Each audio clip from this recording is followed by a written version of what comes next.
Hi everyone. তো আজকে যাচ্ছি কলেজে ডকুমেন্টস ভেরিফিকেশানে, মানে আমি আর বাবা যাচ্ছি। আমি যেহেতু বাড়িতে এসেছি তাই জন্য এখান থেকেই কলকাতা যেতে হচ্ছে, তাই একদম ভোরবেলা ট্রেন ধরে আমরা যাচ্ছি। ভোরবেলা বলতে ওই 7:30টার ট্রেন ধরছি। এতদিন বৃষ্টির পর আজকে একদম সকাল সকাল চকচকে রোদের মুখ দেখা গেছে। তো যাই হোক, আমরা এখন শিয়ালদা স্টেশনে নেমে পড়েছি। ভাবলাম যে কলেজে যাওয়ার আগে একটুখানি চা খেয়েই ঢুকবো। তো চলে এসেছি একটা দোকানে, এখান থেকে খেলাম একটা বাবুজি কেক আর নিলাম দুধ চা। তারপরে চলে এসেছি কলেজে। আচ্ছা, তোমরা আমাকে কিন্তু কলেজটা গেস করে কমেন্টে জানিও।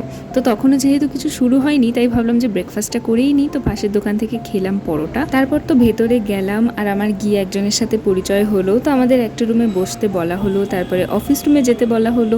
এসব অনেক কিছু হ্যাপা ট্যাপা করে ফাইনালি কাজ করে এখন বেরোলাম। এখন বাজে ওই 1:30 নাগাদ এরকম। তো এখন তো আমরা ট্রেন ধরবো, তার আগে চলে এসেছি একটা ওষুধের দোকানে। এখান থেকে আমার একটা মাউথওয়াশ আর বাবার কিছু ওষুধ কেনার ছিল। ওষুধ টষুধ কিনে নিয়ে বেরিয়ে আবার বাবা এখানে আপেল কিনছে। তারপরে একটু খিদে পাচ্ছিল, তো এই দোকান থেকে খেলাম একটা চিকেন 65। তারপরে উঠে পড়েছি ট্রেনে। বাবা এখান থেকে নিল ছোলা মাখা। তো এখন যাচ্ছি বাড়িতে। আজকের ভিডিওটা এইটুকুই। ভালো লাগলে লাইক করে দিয়েছো। দেখা হচ্ছে পরের মিনি ব্লগে।